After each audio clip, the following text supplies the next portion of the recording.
Show, Tom Show, Tom Show.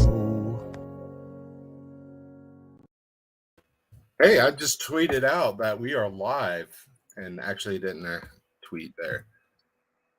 There we go. Tweet. Hey, Jesse, RoRockll himself. How are you? I'm very good. Everyone, this is my friend Jesse. We met at work years ago at a Target when I first moved to Boulder. I was in his wedding last year. I think I talked about that, and it was like the best time I had in the last few years. It was just a blast. So, anyways, tell everyone a little bit about yourself. Oh, yeah.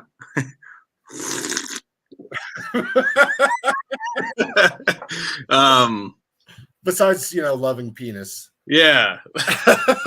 I love good shaft.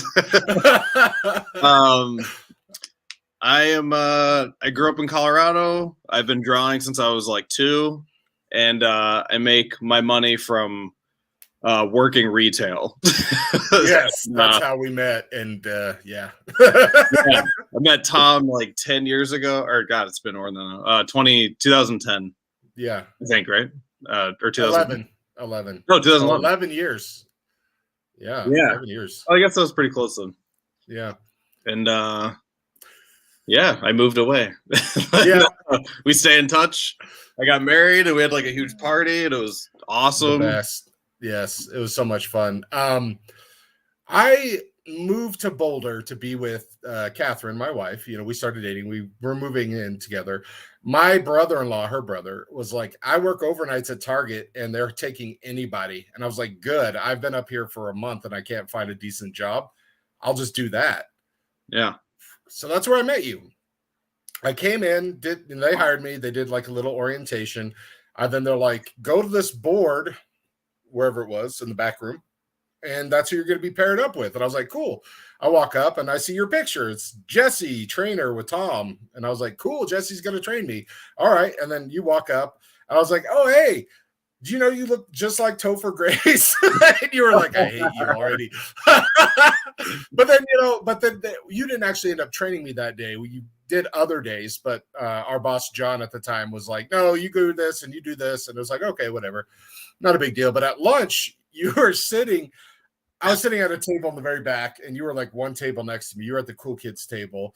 And we had this weird, creepy old lady from like Romania or something. She was like a witch, and she barely spoke any English. She would just stare at you and just start like giggling, like. And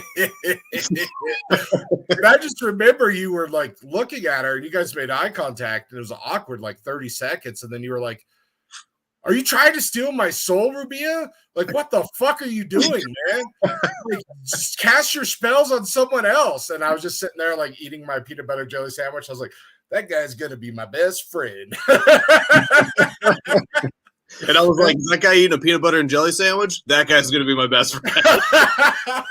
So we worked at Target for like, I don't know, year. Not even a year, really. It was like that December or Thanksgiving. I started, I think, in June.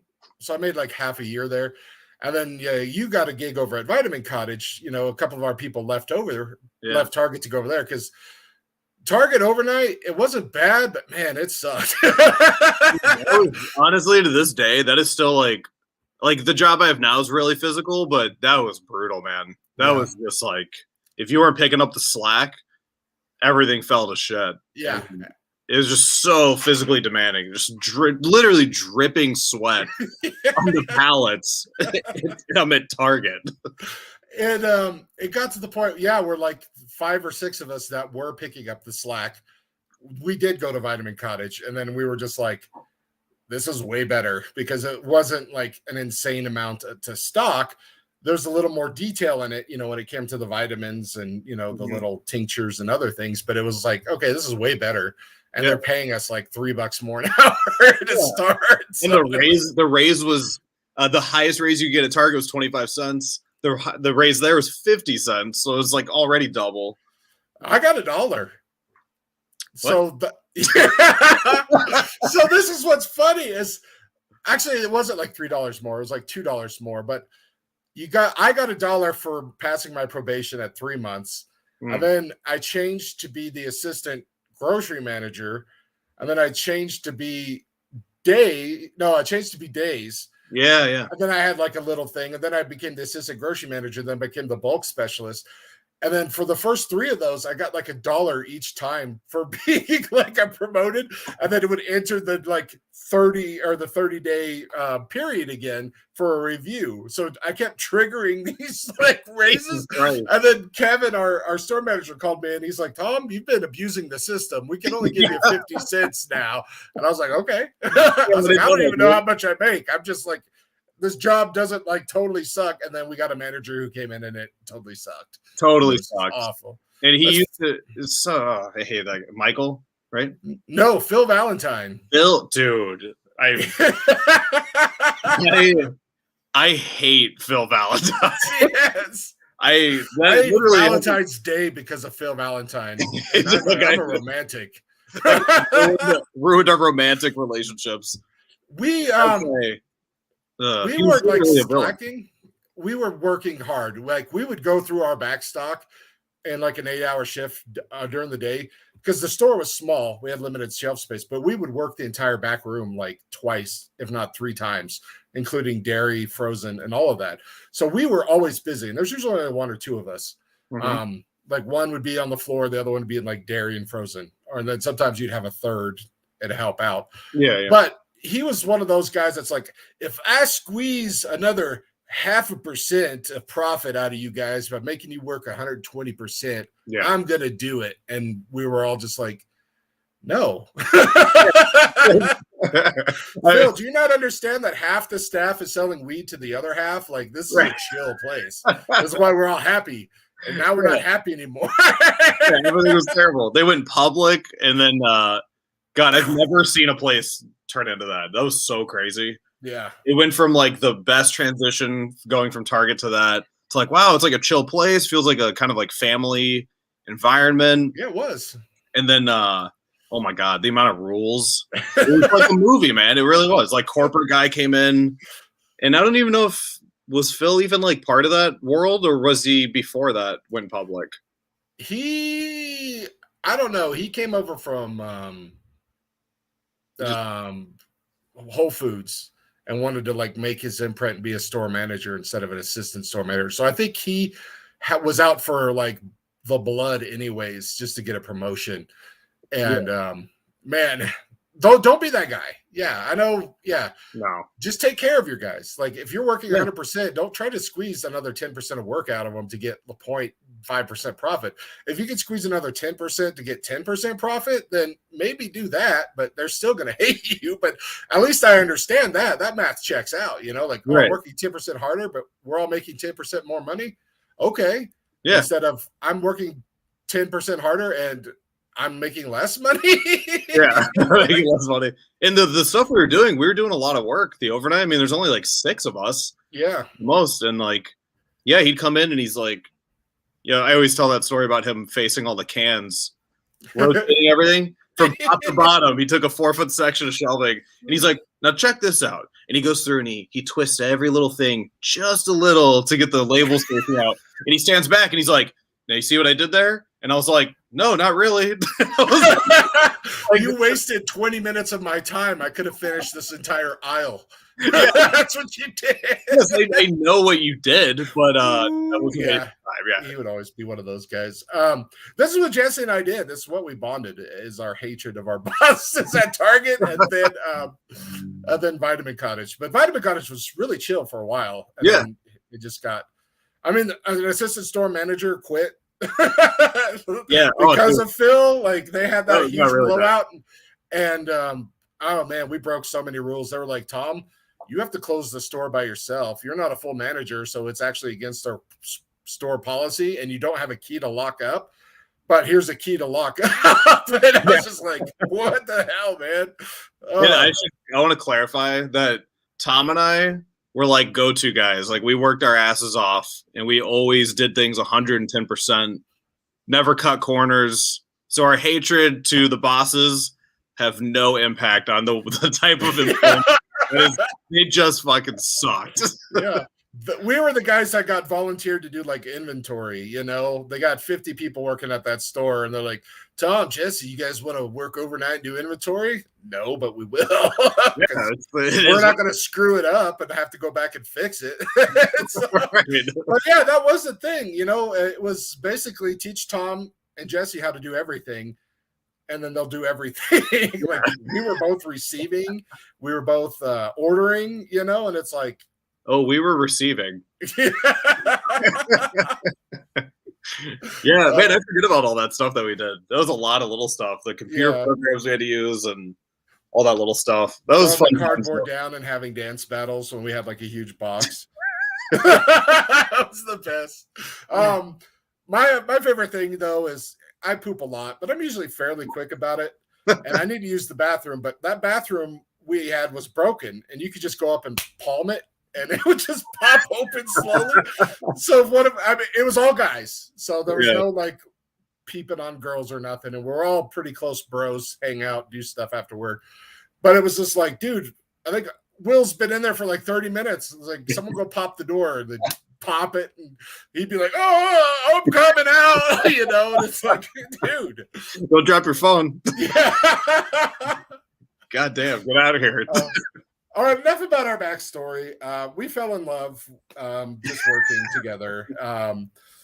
And, you know, you and Catherine get along great. Sammy and I get along great. We just love each other. You guys come out and visit and stay with us. We have, like, the best time playing, like, Cards Against Humanity. And we can do anything. Choking Hazard. And, any game. We're just talking. Have a great time. It's perfect. One of those friends that moves away but comes back after like a year or two even, and you're just like nothing ever happened. And you know, the wives are over there like, are they really complaining about work? They haven't worked at Vitamin Cottage in 10 years. That hatred. That's how bad Phil Valentine was. Yeah. Oh, Phil, I know you're not watching, but fuck you, man. God, he looked like a villain from an 80s movie. Like, dude, yeah. He literally was like he was a better looking version of the bad guy from Under Siege 2. Dark Territory. I always thought of him as like one of those terrorists that like attacks the ski lodge type looking villains. Like absolutely the winter coat and the beard and just a lot of 5'7" and but he looks way bigger in the movie. So, I wanted to get you on here because the Tom Show is also, it's about talking with my friends, but also you've been on Twitter for a long time and you are an artist, and we got talking about NFTs a little bit last year. So I kind of want to go talk a little bit more with that, with like your art background, and kind of what you want to do with it. And so just tell us how you got started drawing. You know, I honestly think I just got started drawing out of basic interest of just doodling, and I always enjoyed just if I had nothing else to do. Like I grew up kind of poor, so like same, yeah. So like stuff to do for me was, you know, if it was free, I'm doing it, and if I had friends doing something else, or you know, my mom was pretty strict, then you know, I'm staying home, and drawing is like, you know, imagination, and I was fortunate enough to at least. Even though we didn't have a lot of money, I still had like a video game system at least. I'd always be like a generation behind, but I'm not complaining. Yeah. But, you know, the fact that I would still enjoy drawing between all that, you know, I'm not just sitting there playing video games all day. That always felt like a good outlet for me. There'd be mornings where I'd be like, I'd just wake up early because you're used to that school schedule. And I would just be doodling in the kitchen. And for years, I would just use printer paper from the printer, and like I love it. Like I love like, I still love any like blank piece of paper. There's something, and I don't know if it's like just being an artist, but you just like love a fresh sheet of paper. You're like, God, that could be anything. And, even a sheet of paper. Yeah. I could draw a square on that, and it's another one. And so I just kind of hung with it, and I honestly I didn't draw as much as I wanted to. Like over the years, I've always, my friend Ryan, who you met at the wedding, also a very talented artist. Yeah, Alva Fox on Twitter. I'll share him too because I actually met him working at Target. We overlapped for like a month or two. That's what I thought. And then he forgot that he knew me, and then I forgot that I met your best man. I was like, when the hell did I meet him? But I don't know. I'm taking your word for it. I don't do drugs. I just forget. Yeah. But yeah, so yeah, your wedding party was a bunch of fun and talented people. But yeah, Ryan, I'll share his Twitter, Alva Fox, because he's really good too. He's great. He's kept going through all the years. Like I've been on and off drawing. He has not stopped. He's super passionate about it as much as I am, but his skills have like grown exponentially. And I sort of, not that I didn't grow, I sort of went towards the alleyway of like black and white, like fine ink art. And I just love the way that stuff looks. I think it's because I grew up reading. I just like loved Garfield. Like I loved how clean the lines were. I loved Calvin and Hobbes. Yeah. Bill Silverstein's a huge influence on me and obviously impacted a lot of my art. So I've always kind of went towards that road. I have some stuff in color, but I don't know. That's kind of my interest just was natural. I didn't go to school for it. Never did. It just kept going. And I haven't drawn anything in like a year. I remember last year you were a little bit more active on Twitter, and I shared your Michael Jordan picture that you drew for a friend. And I had like so many people ask me, like, "Oh, is he going to sell that?" There's a guy that I've been so busy, I feel awful. He was a photographer from New York, and he wanted to buy a print for a friend, and that was like, I don't even want to say how long ago that was. And I still 5 years. It was like 2 years, dude. Yeah. Every once in a while, I send him a message. I'm like, "Hey, I should be getting that pretty soon." He's like, "For sure." He doesn't want to cancel it just based on principle. He's just going to hold it to you. He's like, "I'm going to make this guy make a print." Even though I don't want it anymore. My friend actually passed away, but I want that damn print. And I'm retired. I don't care at all. But you drew an awesome piece for me that I have hanging up, and I've shared it. It's our comic book, The Beard, where, I have this kind of just a wild, strong beard, and we just kind of joked, like, what if a beard had superpowers? And we came up with the guy's name is Richard Brent, because I like the idea of Dick Brent.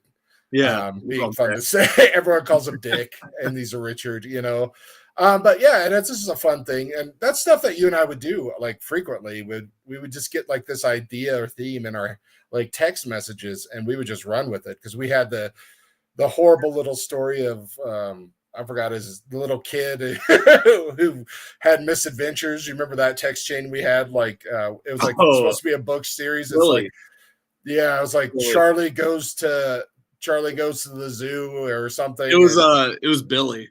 Billy, yes. Billy. Poor Billy. Billy basically got kidnapped, beaten, killed, or molested everywhere. And it was like kids' book titles. We just had like one of those nights. It was like 3:00 in the morning when just like, we're so dumb. Yeah, but it was like 2 days straight. Yeah, that's all we did. But then, we did this comic book thing. We talked like, it was like a 3 or 4 day thing. And I still want to write that story, but there's a lot of good ideas. Yeah, the doing the comic part, that's hard. Doing the story part, that's easy. Yeah, so. I don't know how the hell to do the comic part. It would be so much time and effort. It's a page a day. I think they say comics are like 28 pages or something. Okay. So you basically have 1 month to draw the whole comic, get it approved, and then shipped out. So the writer writes it in like no time. Yeah, and then they get it to the. But I mean, that's just, even then, it's like, that's professional level, like amateur level. Like, how the hell do you manage that and your job to draw like a whole page? Yeah, it's not just one page. You're different scenes, and it's just, we were just like, I don't think we could feasibly do this, but. Oh shit! I have to go to work still. Yeah. It's like, it's great talking to you, Jesse. Yeah, I gotta open the store in 6 hours. So one day we'll live our dreams. Yeah, when we're dead. We'll talk about our dreams when we're dead. Yeah. Yeah. So, that'd be cool. You guys, because the crypto thing started taking off and NFTs started taking off, and you guys were asking about that at the wedding and like the bachelor party and stuff. How do I get into NFTs, or what to do, those sort of things. So I kind of helped you set up like a MetaMask and walked you through that process. Yeah. Have you done anything with that yet, or you just? I put those 2 up, and then I immediately got just swept away by my life again. Did you create them, or did you put them up for sale? Because I think I can't remember if you have to pay that like huge seller's fee to create it. I think now I can't remember. I think I have them. Oh man, now I don't know. I thought I posted them like publicly. We might have posted them so people can see them, but you might not be able to sell them or anything. So I'll get with you later. You can send me your address and I can check it out and see and let you know. But I don't think that, because I showed you OpenSea at the time, I don't think artists are really doing OpenSea anymore. I think they've moved on to other blockchains or platforms, and I can share those with you and Ryan later. Much easier, like to mint the reliable servers. OpenSea goes down every day. Really? Yeah, like me in the bathroom of a vitamin cottage.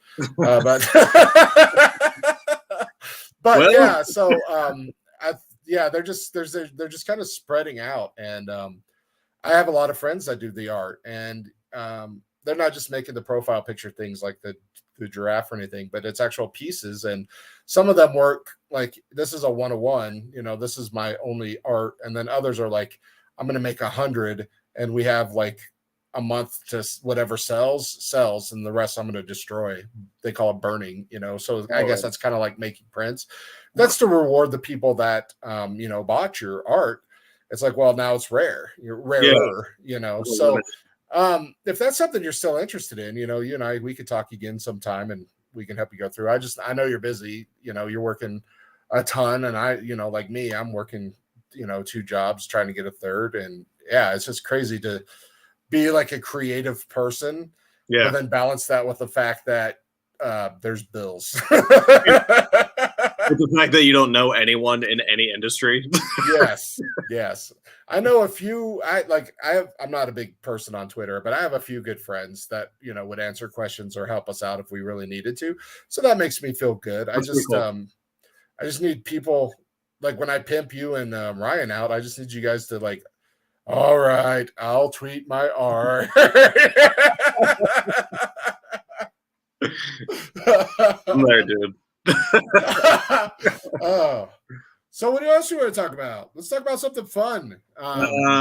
Fuck. I know you're not a big sports person, but you recently got into more of like a combat sport thing. We watched a UFC fight at your bachelor party, and you said you're kind of into boxing. What's the appeal of that from like not having much of a sports? I just don't care that much, to being like, you know what? Hey, I dig this. This is cool. Man, I don't know, honestly. I don't know what it is. Like, I always was always like mildly into boxing a little, like, but I really didn't know anything about it. There's something appealing about it to me, though. Like, I think it was like when I was younger, it was like, okay, these 2 guys are going to beat the hell out of each other. And sometimes it is still that. Like, even if you know a lot about boxing, it's like sometimes that's all it is. But I think I started, learning what it was about more. And it sort of intrigued me as the idea of like 2 people standing toe to toe. The difference from UFC where like anything like on your feet or grappling.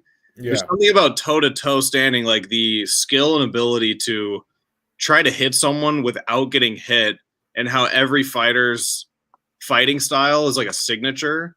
I got like obsessed with like looking up all these not only famous boxers but lesser known who were really skilled in their own right, and seeing kind of their signature.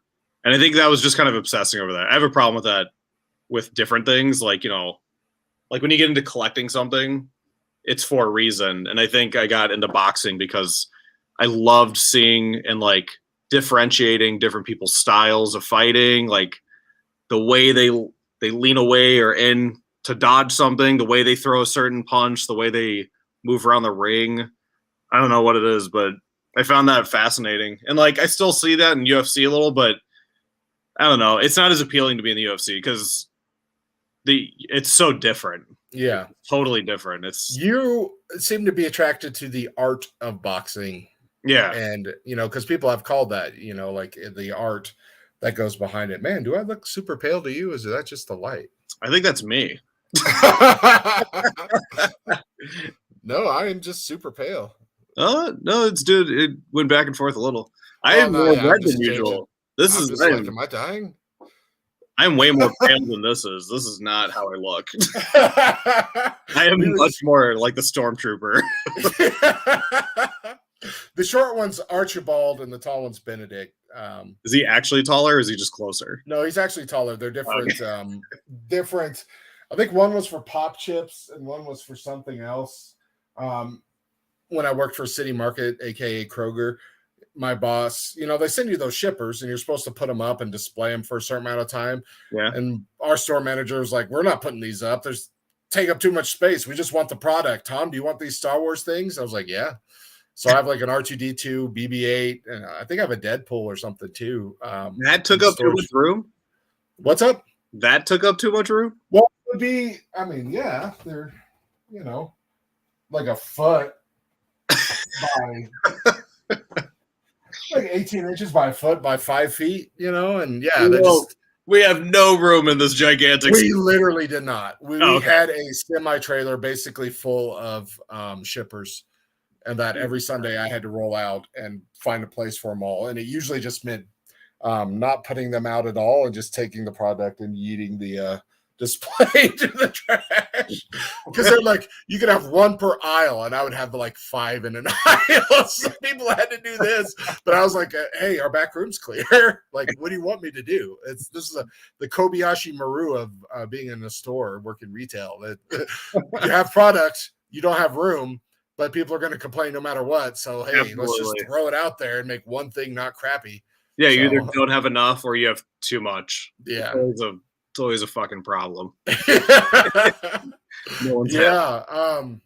Man.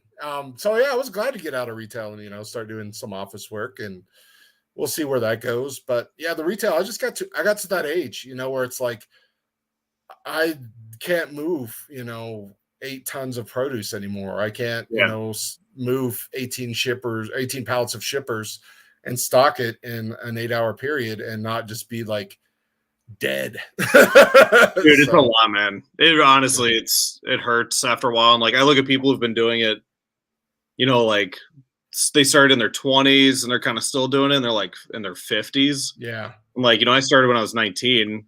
And it's hard to believe that I've been doing it this whole time. Yeah. And it's like, I feel in my back for sure, but I didn't have a second job before. So now I'm like a little older and I got the second job where I just fucking stand in one spot on a tile floor for another 4.5 hours after the other job. And I'm like, can we get one mat? Yeah, just one. They make these specifically for you to stand on all day. That's all I have. So yeah, you got into the boxing for the styles, but nothing else really appeals to you, right? Well, no, I'll be honest. Like, it's all the different angles. Like, I got into it for the styles, and I stepped over because of that. But I love like a football match. Like, I don't know anything about rules or anything, but I do love watching football. Like, I see when it's entertaining, but it may not be as entertaining to me as it is to someone who knows every rule of what's going on because it's probably much more heightened. Mm-hmm. But I get the same way when there's like a big name heavyweight fight or something. Like, I want to see how that's going to go down. Yeah. And you can almost throw skill out the window and art form out the window at that point because it's heavyweights. It's usually like we're going to punch hard for a few rounds and then we're going to be lazy turns. That's exactly what heavyweight is. I think part of like learning more about it was I started to appreciate the other guys in the league. Like, it wasn't just the heavyweights anymore. I started to realize the real fun ones to watch were like middleweights. Like, those guys are like the true. They got the speed, the stamina, and the power. Yeah, like that's boxing, and it's crazy, man. The records that some of these guys have, and then you go back and you look at like Smokey or Sugar Ray Robinson. I mean, and that's just Smokey Robinson. nuts. I knew what you were saying. But yeah, that's the one thing that disappoints me about boxing is it feels like it was honestly better back then, and that's hard to say for every sport. Like football, the guys are better. Baseball, the guys are better. Basketball, the guys are better. But boxing is just, for some part of me, and I'm probably wrong about it, but it just feels like it was better, 20, 30, 40 years ago than it is now. And that's probably not the case. There's probably some really entertaining fighters, but I think it is. It's true on like some levels because of the like roster that you had. Like when you look at like basketball in the 90s, like all the players that were going on, from the tiny bit of knowledge that I have. Like I know that there's a lot of crazy talented players going up against each other. So like when one team won the championship, it was like a big deal. And I think that's definitely the same with boxing back then. There's still some really talented guys though now. And it's usually, a lot of people don't, it's weird, like when you're in the world of something, how it feels bigger than it is. Like no one talks about boxing. It seems like it's a dying sport, but when you're in it and you know about it, every match you watch, it's like a full sold out ring.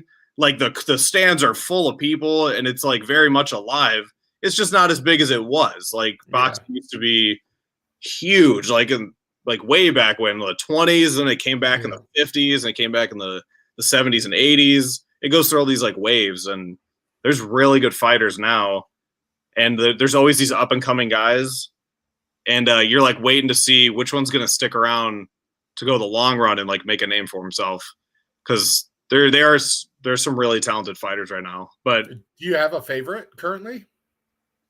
I'm a big nerd over Canelo Alvarez. I've heard that name before, so yeah, I know he's a good fighter. He's crazy, man. That guy, he's just really good at boxing. he honestly is like, to me, he's like the Michael Jordan of boxing, and people can hate on him if they want, but he's like a genuine person. He's like nice about the fights. He's not like Floyd Mayweather where he's just like hyping everything up. But that guy's record speaks for itself, and he's the only guy you could really find with a history in fighting that who went totally undefeated and then finally lost. He went like 40. He fought Floyd Mayweather Jr. back in like 2012. He was like 22 years old, and he finally lost to him by decision. And rightly so. I mean, you watch the fight and you're like, yeah, that guy fucking lost. And it was all tactical, like that's how Floyd fights. And his record was like 46-1 at that point. Like now he had fought 45, 46 people before he lost. And despite having all those fights and wins, when he lost to Floyd, he turned into like next level. He like totally changed the way he fought, and he looks like a different person. Now he's like, this puts into perspective for me, and forgive me for rambling, but he went Super Saiyan. He totally went Super Saiyan. He went from middleweight to super middleweight, which is like, a small pound up. And in 11 months, he got 4 belts, all 4 belts in super middleweight. One guy had 2 of them, and then the other 2 guys each had 1.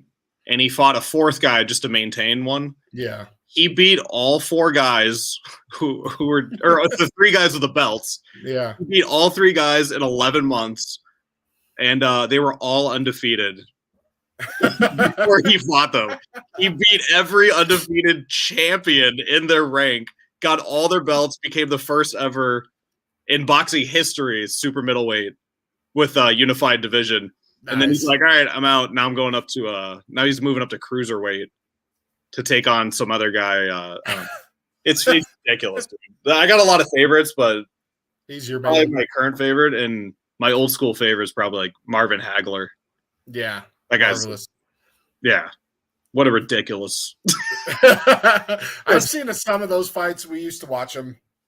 Yeah. You could like rent videotapes of like classic fights, and we would do that way Video back when. tapes. No, I'm just kidding. I don't think I have one here actually, but yeah, we'd go to the rental place and be like, oh, like Muhammad Ali's 3 greatest fights or something, and you just rent it, watch it, old school fights, and so yeah, we used to watch some of that, and then when YouTube first came out, watching kind of fights like that. But I used to, we would get the Tyson fights and watch all that, and then we had HBO. We would just watch the Friday night fights and like all of the 90s, and some of the early 2000s before my cousin Charlie died. He was the one that was really into boxing. His brother Ryan and myself, we would just watch and just be entertained. They liked I can't remember his name, but he was like the pound for pound greatest fighter. They said Roy Jones Jr. That's who they liked. That was their guy they liked a lot. And I was just like, I don't care. I just want to see someone get hurt. He was really good. He got started late too. Like for a professional. Yeah, he was good, man. He had a good style. So let's talk about collecting. I know you collect something. You still collecting? I collect cups of jizz. That's your second job where you stand on the tile floor for 4 hours. That's my second. I'm just let them shoot right at you. Pulling up cups. I bet you were collecting the Marvel Legends figures. Yeah, dude. I do. I don't. There's kind of like a lull right now. I'm really picky about which ones I get, and it's usually because of money. Yeah, that's how I am. Like, I want every card available and every NFT available, but I got $3 in my account, so I'm just gonna wait. What got you into collecting those? Like, I know you like to draw, but you weren't really a comic book person, were you? Was it like the movies? No, I was always like a huge fan of comic book art. Okay. Which was definitely an influence on my drawing as well, even though I can't fucking draw comics. I love that ink style, like the way it looked.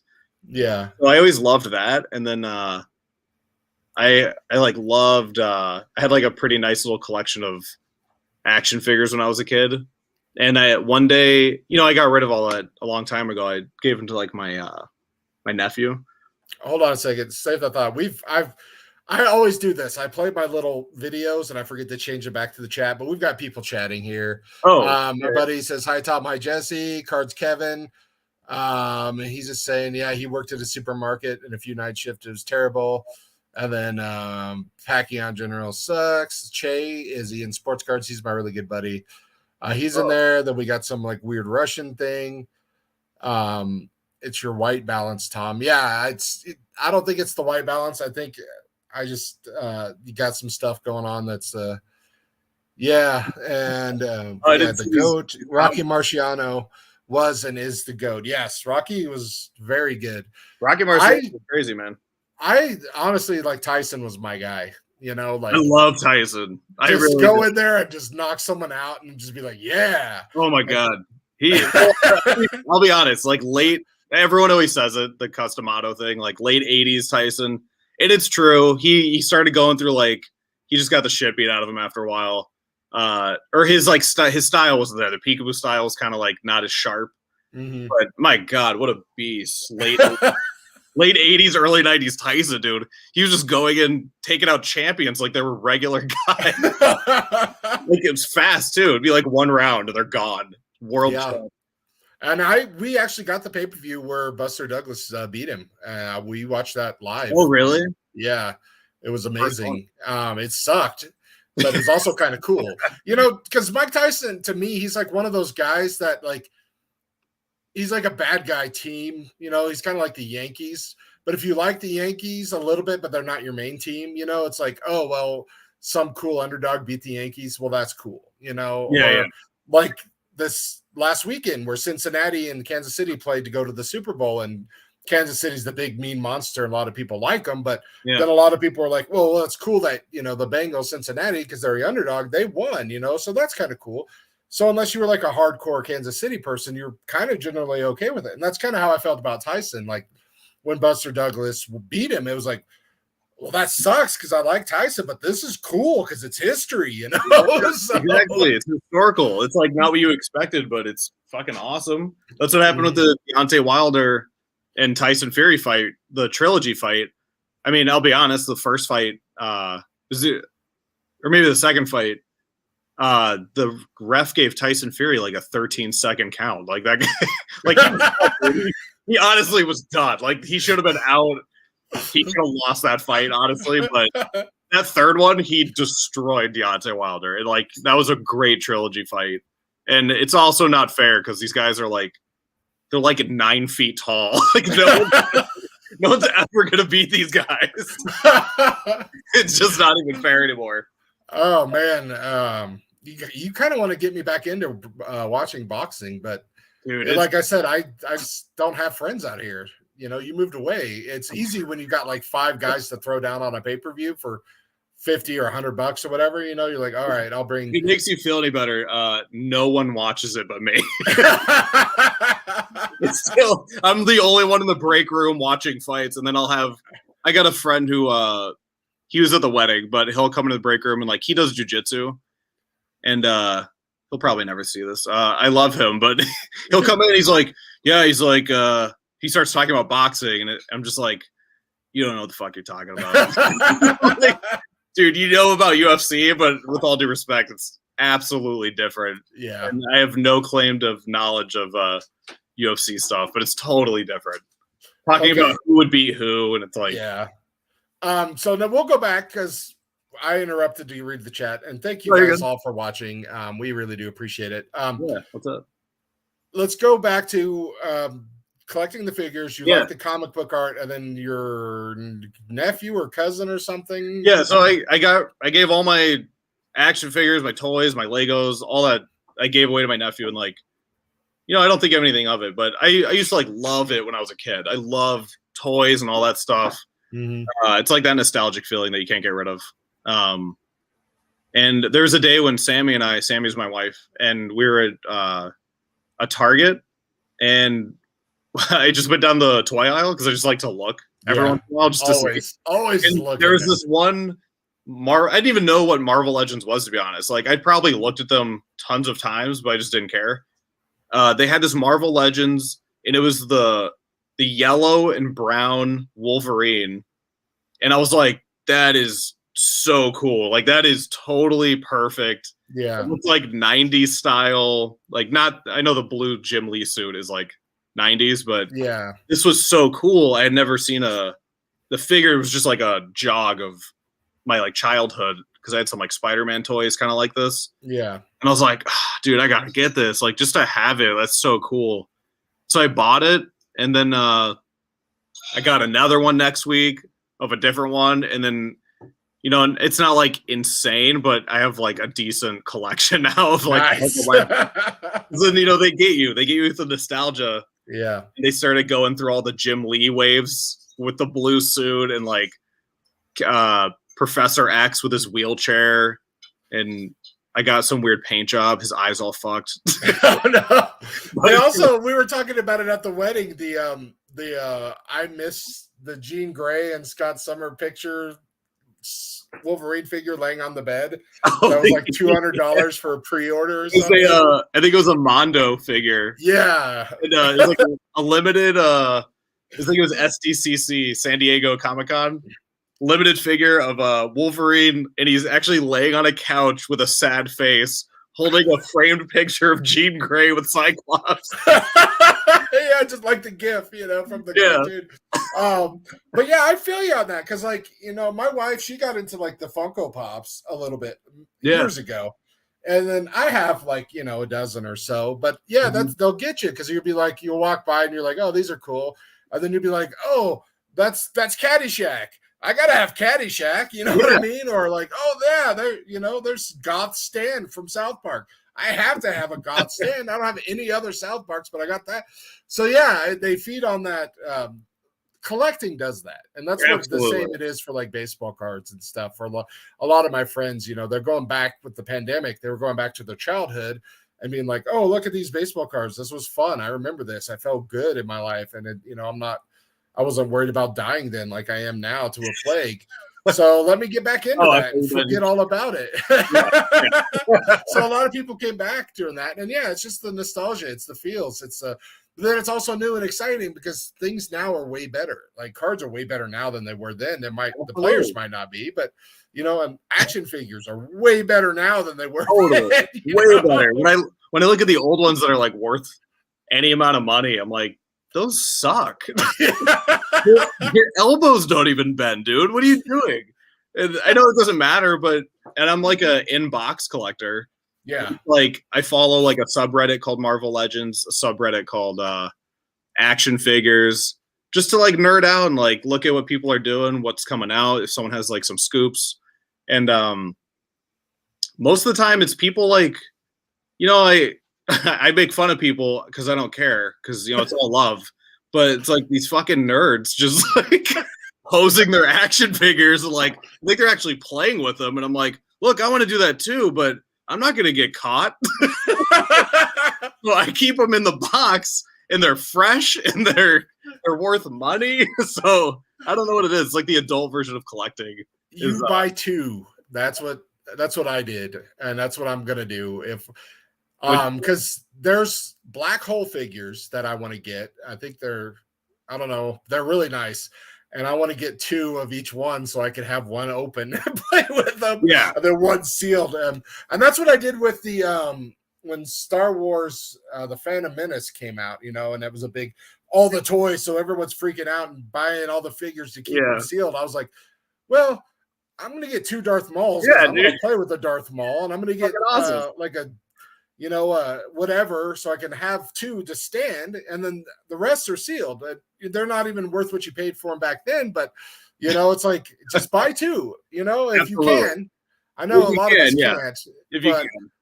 But if it's like a super awesome Wolverine figure, I'd be like, maybe I do want to. Yeah, I nerded out over that. I think I ended up getting a second one, and then I returned it because of money. Yeah. And then now I wish I hadn't, because it's like it's worth some money. But yeah, then I started learning about like there's called like flash figures, which are, I think that's right. It's figures where like they'll come out with it initially. It'll be like they came out with a what's that girl's name? Olivia Munplater. Psylocke. Yeah, thank you. Psylocke.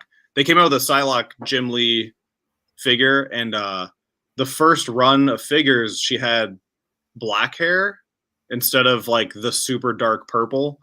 Mm-hmm. And then they fixed the mistake, and then they, so that shit always becomes worth more money. Yeah. Because it was like a limited amount, whether or not it was on purpose. They did it with Shocker too. Like you can find a later wave where Shocker's belt has a little lightning bolt, but the other ones didn't have that. It's like these tiny details. So I kind of nerded over that, and like my favorite one is Mysterio. He's got like underneath the cloudy helmet. There's actually, if you take the helmet off, which I don't think you're even supposed to, but they still gave it a detailed sculpt. It's a skull with like an octopus tentacle, like going in and out of the skull. And the Flash figure for that one it was all green underneath and see-through. And then all the figures after that are all clear. So it's like, if you have a green headed Mysterio, it's worth like $100 out of the box. It's crazy. Yeah. I don't know. I don't get it, but it's fun to like look and research. And while I'm segueing, the vinyl is the other thing that I got way into collecting. Mm-hmm. And it was, for me, that was more like a limited. I like the limited stuff. I like feeling like I have something that's special, even though none of it matters, because there's some guy who knows the band out there who has like the one copy of something. I don't know. It feels good as a fan of artwork, vinyl. The artwork's bigger, limited quantities makes it feel special. You're supporting a band. Like there's a lot of things that feel good about it. So vinyl for me became like a huge collection too. Much bigger than the figures. Yeah. And way too much money. I want to say I like my friend that commented chasing the graph. Well, we're in a group where we talk about wrestling because I kind of got back into watching some AEW just for nostalgia's sake. Mm-hmm. But they talk about AEW figures and stuff, like you said, that have like rarities or different items. They're like limited editions, and one of our friends found one at like a Walmart the other day, and he was like, it's $250 like right now. like off the shelf, $250. And then like another one of our friends was like, oh, I found one of those like a few months ago when they first dropped, sold it for like 500, So I was like, jeez, man. Cow. I was like, I don't want another thing to look at for Target. I get disappointed just looking at cards. I don't want to get disappointed looking at figures and stuff. Right. But yeah, so hey, if you're out searching for your Marvel figures, maybe go to their AEW figure Reddit and be like, okay, which ones do I need to check out? So I can just... Crazy, man. That's way more ridiculous than the Marvel Legends one. Yeah. And I know, like, for vinyls, what the thing is that kind of sucks is like they'll be like, okay, we're going to release this vinyl, and 1,000 will be red, and 250 will be blue, and 50 will be green. And you have to open it to figure out which one you get. So it's kind of like, I saw someone do that, and they're like, do I even want to get one of these? Because I don't, like, what the hell, And it's just like, I try not to order those. Like, if it says like you'll get a random color, I'm like, like, it depends on how many it's limited to, but I don't know. I always like that stuff. It's there's a great website called Enjoy the Ride Records. I think it's just enjoytheride.com. And they also make Enjoy the Tunes. It's like a sub-label, TOONS. And they were making some really cool, like, very niche, like, nostalgic stuff. They made the cartoon Teenage Mutant Ninja Turtles soundtrack on vinyl. Yeah. And you could get the collector's bundle. And there's only, like, 125 made or something. And it comes with like a little pizza box with like actual like artwork printed on top, and you open it, and it's got 4 7-inch vinyls, and it's green vinyl with the color across of the headband. The headband. Yeah. It even came with like old school Ninja Turtles cards. There's all this like little stuff, and I was like, that is so cool. Like that is. They obviously care about their customers and want to put out a product that's collectible but also fun, and that's what I love is there are a lot of companies that are doing that. It's not just like a cash grab with, some people. It's actually like we have this idea and it's going to be really cool, and I think a lot of people will like it, but not everyone has to like it. If it's only 150 limited edition, you only really need 500 people that like it, because 150 get it and the others, pay the secondary markup on it. You always need more demand than supply, but if your supply is close enough to where most people are happy, hey, not a bad deal. Right. That's all that matters. I was trying to buy a vinyl a few days ago, and I kind of like, I already own it, but it was like a variant that he came out with, and they always go really fast. And the one I already had was more limited, so I wasn't exactly like, if I don't get it, yeah. I went up to the page though, and I've done it for a while, so I was like, I knew exactly what I was doing. I threw it as soon as the clock hit 11 o'clock. Refresh the page. There's the product. Throw it in my cart. Already signed in, so my address is filled out. Yep. And then I sat there for a second, and I was like, $18 shipping. What the fuck? And then I refreshed it. It was like, sorry, this is sold out. And I was like, damn. Like, whatever. I already have it. It's crazy, man. That's how it is with card drops on tops. They get botted out mostly, just bot programs just take them. But people will do that. They'll log in, or they'll forget to log in, but they're refreshing the page and they're not signed into their account. And it's like, that's a rookie move, kid. It is a rookie move, man. You got to be logged in. You got to be refreshed. You got to have everything updated. Yeah. And then I think the most nerdy one I ever did was it was for SDCC 2017, I think. NECA, the action figure company, this is before they were like mass releasing products at Target, which is great, for people, because they're really cool figures. They're really detailed. But they had a Ninja Turtles the movie 4-pack, and it was like all 4 figures, and it looked like it was in a giant VHS case. Nice. Display box. Yeah, dude, I was like, I need this. And I made an account with the website, and I went through like test runs of like where the buttons were. So I could So I was like, when it pops up, I click it, and then I know that the next thing is over here that I need to click, so I can do it as fast as possible. And like it's like so nerdy, like your heart's pumping to get a Ninja Turtle action figure. It's what you love, man. You got to go for what you love. It's nothing wrong with that. And yeah, worth it. I got it, and it was sold out within like seconds. So I was like, nice. One day I'll resell it. Yeah. Yeah, when it gets to like 5,000, then I'll sell it. I don't let it go. Yeah, I could probably count on like one hand my favorite items. Which is tell us your favorite items that you have. That one's one of them, and the vinyl. I have a Batman the animated series, Mondo. They made a pack, and it's like 8 LPs, like full 12-inch LPs in a box set. And each one has unique artwork that looks just like the artwork from whoever originally drew. Oh man, nice. And they look like posters, man. Like for each cover and back, it looks like poster art. And it's a specific episode from the series, the score music from that episode. And it's just really nice. It's just like so many custom drawings. And it came with like a little manila folder, like this big, with mugshot cards of like famous characters, like the Joker. Yeah, Mark Hamill. Yeah, that one's definitely one of my favorites. And I have like a Back to the Future 1, 2, and 3, and it's called the Plutonium Pack. And all 3 vinyl came inside of a thing that looks like a plutonium chest. That's like nuclear waste, like all that stuff, dude. I love that. I'll buy that in a heartbeat. Yeah. Yeah, we share a lot of similar interests in movies and other stuff. We used to joke that we're like the same person. We had like so much stuff in common, you know, like we're time lords just at different points in our lives. Yeah. But yeah, so I'm like Back to the Future, you know, love that. The animated Batman, I just grew up watching that. So and the Teenage Mutant Ninja Turtles, I was a huge Teenage Mutant Ninja Turtle fan. You know what's coming back, and this might be before your time. Do you remember those muscle figures?